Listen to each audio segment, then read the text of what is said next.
গরু কিনতে গিয়া জোহরের নামাজ, আসরের নামাজ, মাগরিবের নামাজ, এশার নামাজ, এক ওয়াক্ত নামাজও আমনে পড়লেন না, আমনে গরু কিনতেন গিয়া। আবার কোরবানির দিন আড্ডি কোবাইতেন গিয়া আমনে জোহরও পড়লেন না, আসরও পড়লেন না, মাগরিবও পড়লেন না। আমনে যদি এরপরে আইসা এই মাইক দিয়েও কন আমি আল্লাহর জন্য কোরবানি দিছি, আমরা বুঝছি না কেন?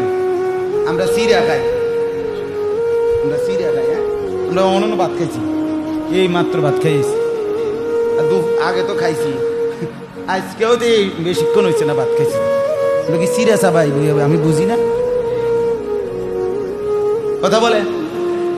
অতএব আমনে মানে উনি মনোযোগ দিয়ে কোরবানি দেন, এটা হলে মানে মনোযোগী কোরবানি, একেবারে খুব যত্ন নিয়া মনোযোগ দিয়া কোরবানি করতে আছে। জোহর আসর মাগরিব এটি তো আইয়ে যায়, বোঝেন নাই কথাটা?